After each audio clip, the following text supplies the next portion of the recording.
Dark psychology হচ্ছে এমন একটা নলেজ যা ব্যবহার করে পৃথিবীর 5% মানুষ 95% মানুষকে ম্যানিপুলেশন করে থাকে। বড় বড় বিজনেসম্যান, পলিটিশিয়ান, ইনফ্লুয়েন্সার এরা সবাই এই কৌশলকেই ব্যবহার করে নিজেদের বিশ্বাস করায় আর লোকেদের কাছ থেকে সব কাজ করিয়ে নেয়। এই কৌশলের দ্বারা তারা তাদের লক্ষ্য পূরণের জন্য মানুষের আবেগ, দুর্বলতা এবং বিশ্বাসকে কাজে লাগিয়ে মানুষ পরিচালনা করে থাকেন।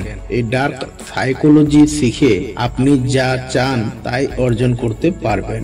আপনার বিজনেস হোক, ব্যক্তিগত জীবনে হোক কিংবা রিলেশনশিপে হোক, খুব সহজেই কোনো বল প্রয়োগ ছাড়াই এই কৌশলগুলির মাধ্যমে মানুষ বা পরিস্থিতিকে নিয়ন্ত্রণ করতে পারবেন, বা এই কৌশলগুলি শিখে কোনো প্রতারণা ব্যক্তি থেকে মানসিক ও আর্থিকভাবে যে কোনো ধরনের ক্ষতি থেকে বাঁচতে পারবেন। ভিডিওটি শুরু করার আগে গুরুত্বপূর্ণ সূচনা। ডার্ক সাইকোলজি হচ্ছে একটা তলোয়ার যা ব্যবহার করে নিজেকে রক্ষা করতে পারবেন, আর মিসইউজ করলে নিজেকেই আঘাত করবেন। দয়া করে ভিডিওটিতে বলা প্রত্যেকটি কৌশলকেই ভালো কাজে ব্যবহার করবেন, কোনো খারাপ কাজে ব্যবহার করে সাইকোলজিকে অপমান করবেন না। পাল্টেরিং এটি একটি প্রতারণামূলক কৌশল। এর সাহায্যে মানুষ সত্য কথা তো বলেন, কিন্তু কিছু গুরুত্বপূর্ণ তথ্য গোপন রাখেন। কথোপকথনের মাধ্যমে কিছু বিভ্রান্তিকর ধারণা তৈরি করে থাকেন। এর প্রত্যক্ষ উদাহরণ হলো নেটওয়ার্ক মার্কেটিং। নেটওয়ার্ক মার্কেটিং এ এই কৌশলটি খুবই ব্যবহার করা হয়।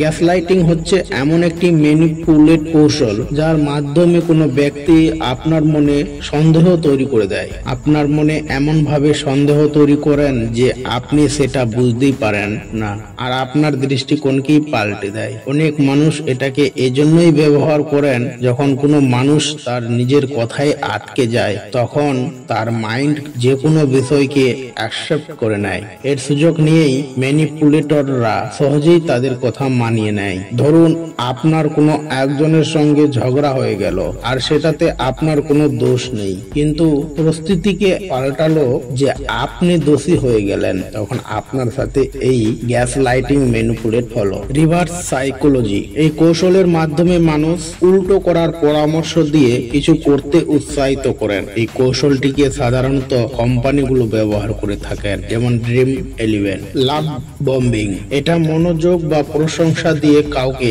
ইমপ্রেস করে তার স্নেহ বা বিশ্বাস অর্জন করতে ব্যবহার করা হয়। এটি একটি মানসিক বন্ধন তৈরি করে যা মানসিক ম্যানিপুলেট বা নিয়ন্ত্রণ করতে সাহায্য করে।